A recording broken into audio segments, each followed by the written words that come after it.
Hello dear student, তো এই ভিডিওতে আমরা শিখব পার্ট অফ স্পিচ কাকে বলে, আর পার্ট অফ স্পিচ কত প্রকার ও কী কী, ঠিক আছে।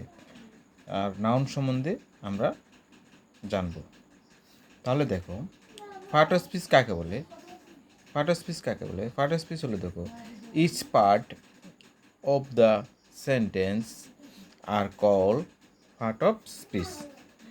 ইচ পার্ট মানে দেখো, কোন একটা সেন্টেন্সের যে বিভিন্ন পার্টগুলো থাকে, এক একটা পার্টকে আমরা একসঙ্গে কী বলবো? পার্ট অফ স্পিচ, ঠিক আছে। তাহলে দেখো, একটা একটা সেন্টেন্সের মধ্যে কিন্তু অনেকগুলো ওয়ার্ড থাকে, তাহলে এইগুলোকে আমরা একসঙ্গে কী বলবো? Part of speech. আচ্ছা, এখন একটা সেন্টেন্সের মধ্যে কী কী থাকে? একটা সেন্টেন্সের মধ্যে যেমন নাউন থাকতে পারে, প্রোনাউন, ভার্ব, অ্যাডজেক্টিভস, হ্যাঁ, adverb, conjunction, interjection and preposition, এগুলো থাকে। তো এগুলো হলো কি? Adjectives, part of speech. তাহলে দেখো, পার্ট অফ স্পিচ কত প্রকার? তো পার্ট অফ স্পিচ হলো 8 প্রকার। তো 8 প্রকারগুলো কী কী দেখো? নাউন, এরপরে কি?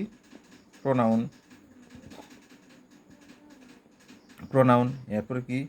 ভার্ব, অ্যাডভার্ব, অ্যাডজেক্টিভস, এরপর হচ্ছে অ্যাডভার্ব, কনজাংশন, ইন্টারজেকশনস, আরেকটা হলো কি?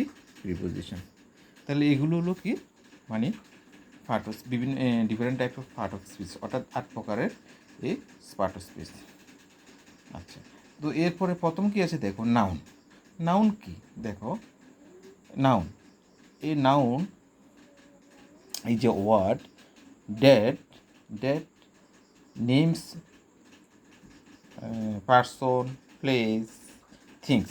অর্থাৎ নাউন বলতে আমরা কোনো একটা যে কোনো কিছুর নাম বোঝালে আমরা এটাকে নাউন বলবো। যেমন মনে করো রাম, যে কোনো মানুষের নাম, হাউস, হ্যাঁ, বা হাউস মানে কি? বাড়ি।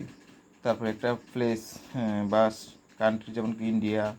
তারপরে কি আছে? Hill, river, the moon, the sun. তাহলে এগুলোকে আমরা কি বলবো?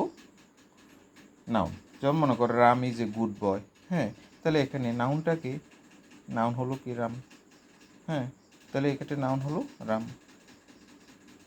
তো এই ভিডিওতে এই পর্যন্ত। পরের ভিডিওতে আমরা প্রোনাউন, অর্থাৎ পার্ট অফ স্পিচের বাকি অংশগুলো আমরা শিখব, ঠিক আছে। ভিডিওটি যদি ভালো লাগে অবশ্য চ্যানেলটি সাবস্ক্রাইব করবে।